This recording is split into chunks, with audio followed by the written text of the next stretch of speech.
Hello family, welcome to the S P vlogs. ಎಲ್ಲರೂ ಹೇಗಿದ್ದೀರಾ? ನಾನು ಚೆನ್ನಾಗಿದ್ದೀನಿ, ಹಾಗೆ ನೀವು ಕೂಡ ಚೆನ್ನಾಗಿರ್ತೀರಾ ಅಂತ ಅಂದ್ಕೊಂಡಿದ್ದೀನಿ.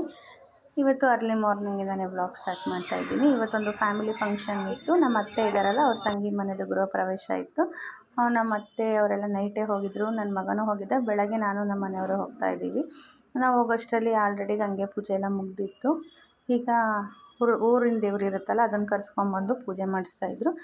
ನಾವು ನಾನ್ ವೆಜ್ ಎಲ್ಲ ಮಾಡೋದ್ರಿಂದ ದೇವರು ಒಳಗಡೆ ಬರೋದಿಲ್ಲ ಅಂತ ಹೇಳ್ಬಿಟ್ಟು ಅರಳಿ ಕಟ್ಟೆ ಇದೆಯಲ್ಲ, ಅಲ್ಲೇ ಕೂರಿಸಿ ಪೂಜೆ ಮಾಡಿಸ್ತಾಯಿದ್ರು. ಇನ್ನೇನು ಪೂಜೆ ಎಲ್ಲ ಮುಗೀತು. ಎಲ್ಲರೂ ಕೂಡ ಆಶೀರ್ವಾದ ತಗೊಂಡು ಮತ್ತೆ ದೇವಸ್ಥಾನಕ್ಕೆ ಬಿಟ್ಟು ಬರೋಣ ಅಂತೇಳಿ ಹೊರಟಿದ್ವಿ. ವೀರಭದ್ರೇಶ್ವರ ಸ್ವಾಮಿ ಮತ್ತು ಕರಿಯಮ್ಮ ದೇವರು ಅದೆರಡು ಊರಿನ ದೇವತೆಗಳಲ್ವ, ಹಾಗಾಗಿ ಎರಡನ್ನೂ ಕರೆಸಿದ್ರು.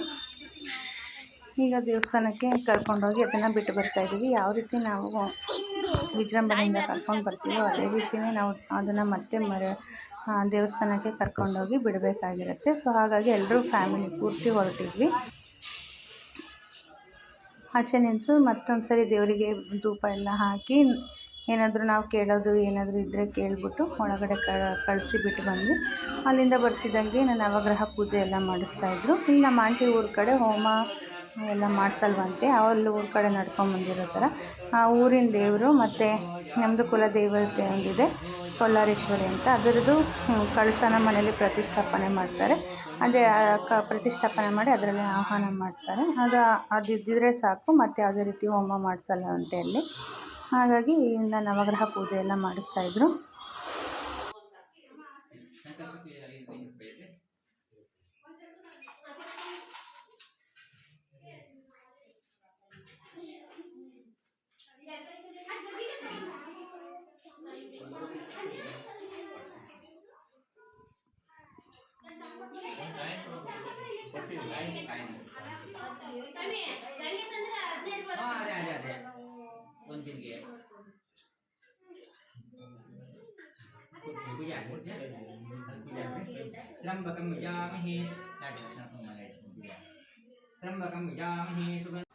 ಹಾಗೆ ಅಲ್ಲಿ ಪೂಜೆ ಎಲ್ಲ ಮುಗಿತಿದ್ದಂಗೆ ಇಲ್ಲಿ ನಮ್ಮ ಅತ್ತೆ ಅವ್ರ ಅಕ್ಕ ತಂಗಿರೆಲ್ಲ ಅರಸೀಕೆರೆ ಹೊರಟಿದ್ದಾರೆ, ಅವ್ವನ ಕರ್ಕೊಬರೋಣ ಅಂತ ಹೇಳ್ಬಿಟ್ಟು.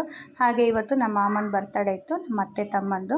ಹಾಗಾಗಿ ಕೇಕ್ ಎಲ್ಲ ತಗೊಂಬರೋಣ ಅಂತ ಹೇಳ್ಬಿಟ್ಟು ಹೋಗ್ತಾ ಇದ್ದಾರೆ. ಅದಕ್ಕೆ ನೀನು ಹೋಗೋಣ ನಾನು ಹೋಗೋಣ ಅಂತ ಹೇಳ್ಬಿಟ್ಟು ಎಲ್ಲ ಡಿಸ್ಕಷನ್ ಮಾಡ್ತಾಯಿದ್ರು. ನಮ್ಮ ಅತ್ತೆ ಒಟ್ಟಿನಲ್ಲಿ 7 ಜನ ಅಕ್ಕ ತಂಗೀರು, 2 ತಮ್ಮದಿರಿರೋದು. ಹಾಗಾಗಿ ಅವರಿಗೆ ಕೆಲವ್ರಿಗೆ ಅಣ್ಣ ಆಗಬೇಕು, ಕೆಲವ್ರಿಗೆ ತಮ್ಮದಿರಾಗಬೇಕು. ನಮ್ಮ ಮಾಮ ಮಧ್ಯದವರು, ಇವರು ಇನ್ನೊಬ್ಬರು ಲಾಸ್ಟ್ನೇವರು. ಹಾಗಾಗಿ ಬರ್ತಡೇ ಇತ್ತಲ್ಲ, ಹಂಗಾಗಿ ಕೇಕ್ ತಗೊಬರೋಣ, ಕೇಕ್ ಕಟ್ ಮಾಡಿಸೋಣ, ನಾನು ಹೋಗ್ತೀನಿ ನೀನು ಹೋಗ್ತೀನಿ ಅಂತ ಎಲ್ಲ ಹೇಳ್ಬಿಟ್ಟು ಡಿಸ್ಕಷನ್ ಮಾಡ್ತಾಯಿದ್ರು. ನಾವು ಅಷ್ಟರಲ್ಲಿ ಒಳಗಡೆ ಬಂದ್ವಿ. ಮತ್ತು ಈಗ ಒಲೆ ಪೂಜೆ ಮಾಡ್ತಾಯಿದ್ದಾರೆ ನಮ್ಮ ಆಂಟಿ. ಈಗ ಹಾಲು ಶಾಸ್ತ್ರ ಮಾಡಬೇಕಲ್ಲ, ಸೊ ಹಾಲು ಹಾಕ್ಸೋದಕ್ಕೆ ಒಲೆ ಎಲ್ಲ ಪೂಜೆ ಮಾಡ್ತಾಯಿದ್ದಾರೆ.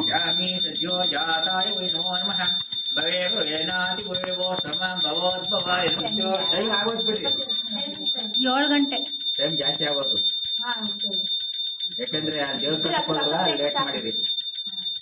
ಪೂರ್ವಾರ್ಗ ಬಂದನ ಸಜ್ಜೋ ಜಾತ ಮೃದ್ಯಾಮಿ ಸಜ್ಜೋ ಜಾತಾಯ ವೈ ನಮೋ ನಮಃ.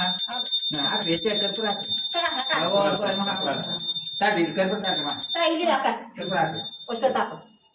ಹಾಕ್ರಿ ಎಲ್ಲ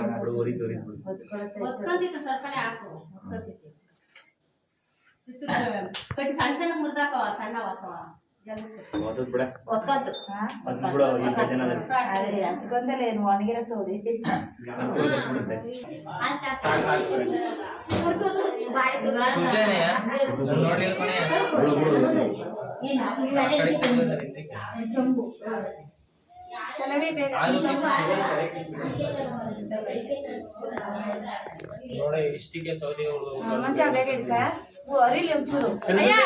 ಕೆಳಗ್ ಬೀಳಿ ಸ್ವಲ್ಪ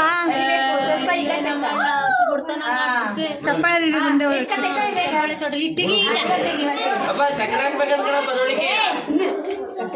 ಓನಕ್ಕ ಒಂದೊಂದು ಸ್ಪೂನ್ ಹಾಕ್ಬೇಕು ಸಕ್ಕರೆ. ಇವಾಗ ಗುರುಮನೆಗೆ ಒಂಚೂರು ಕೊಡಯ್ಯ. ಹಾಲೆಲ್ಲ ಉಪ್ಪಿಸ್ತಿದ್ದಂಗೆ ಈ ಕಡೆ ಬಲಿಯನ್ನು ನಾನು ಕೂಡ ಬಂದಿದ್ದೆ ಮಾತಾಡ್ತೇವೆ. ನಮ್ಮ ಸೊ ನಾನು ಅಂತ ಹೊರಟಿದ್ದೀನಿ. ಇನ್ನು ಕೆಲವು ಕಡೆ ಎಲ್ಲ ನೈಟ್ ಹೋಮ ಮಾಡ್ತಾರಲ್ಲ, ಹೋಮ ಮಾಡ್ತಿದ್ದಂಗೆ ಬಲಿಯನ್ನು ಹಾಕ್ತಾರೆ. ಹೋಮ ಏನೋ ಮಾಡಿರ್ಲಿಲ್ವಲ್ಲ, ಬಲಿಯನ್ನೆಲ್ಲ ಹಾಕ್ತಿದ್ರು. ಇದೇನು ಬಲಿಯನ್ನೆಲ್ಲ ಹಾಕ್ಬಿಟ್ಟು ನಂತರ ಬಾಳೆಕಂದೆಲ್ಲ ತೆಗೆದು ದೃಷ್ಟಿ ಎಲ್ಲ ತೆಗಿತಾಯಿದ್ರು. ಇದೆಲ್ಲ ಪೂಜೆ ಎಲ್ಲ ಮುಗಿದಾದ್ಮೇಲೆ ನಂತರ ಐನೋರಿಗೆ ದಾನ ಕೊಡ್ತಾಯಿದ್ವಿ. ಎಲ್ಲ ಫುಲ್ ಫ್ಯಾಮಿಲಿಯವರೆಲ್ಲ ಸೇರ್ಕೊಂಡ್ಬಿಟ್ಟು ದಾನ ಕೊಡ್ತಾಯಿದ್ವಿ. ನಮ್ಮ ಅತ್ತೆಯವ್ರದ್ದು ತುಂಬ ದೊಡ್ಡ ಫ್ಯಾಮಿಲಿ ಆಗಿರೋದ್ರಿಂದ ಏನಾದ್ರು ಒಂದು ಫಂಕ್ಷನ್ ಆದರೆ ಎಲ್ಲರೂ ಸೇರ್ತಾರೆ, ಅಕ್ಕ ತಂಗಿರೆಲ್ಲ. ಇದೊಂಥರ ಖುಷಿ ಇರುತ್ತೆ. ಇದೆಲ್ಲ ಮುಗಿದ್ಮೇಲೆ ನಾನು ಕೂಡ ಸ್ಯಾರಿಯನ್ನು ವೇರ್ ಮಾಡಿರಲಿಲ್ಲ, ನನಗೆ ಒಂಥರ ಅನ್ಕಂಫರ್ಟಬಲ್ ಆಗುತ್ತೆ ಅಂತ ಹೇಳ್ಬಿಟ್ಟು ಸೊ ಊಟ ಕೂತಿದ್ವಿ. ಊಟ ಹೋದರೆ ಎಲ್ಲ ಸಣ್ಣ ಸಣ್ಣ ಮಕ್ಕಳೇ ಬಡಿಸ್ತಾಯಿದ್ರು.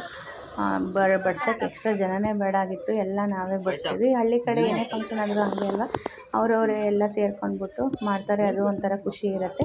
ಸೊ ನಾವು ಊಟ ಎಲ್ಲ ಮುಗಿಸ್ಕೊಂಡು ಸಂಜೆ 5 ಗಂಟೆ ಅಷ್ಟರಲ್ಲಿ ಹೊರಟ್ವಿ. ಇನ್ನು ಮಾರನೇ ದಿನ ಸ್ಕೂಲೆಲ್ಲ ಇತ್ತು ಅಂತ ಹೇಳ್ಬಿಟ್ಟು ಈ ವಿಡಿಯೋನ ನಾನು ಇಲ್ಲಿಗೆ ಎಂಡ್ ಮಾಡ್ತಾಯಿದ್ದೀನಿ. ಈ ವಿಡಿಯೋ ಇಷ್ಟ ಆಗಿದ್ರೆ ಲೈಕ್ ಮಾಡಿ, ಹಾಗೆ ಪ್ಲೀಸ್ ನನ್ನ ಚಾನಲ್ನ ಸಬ್ಸ್ಕ್ರೈಬ್ ಮಾಡಿ. Thank you for watching.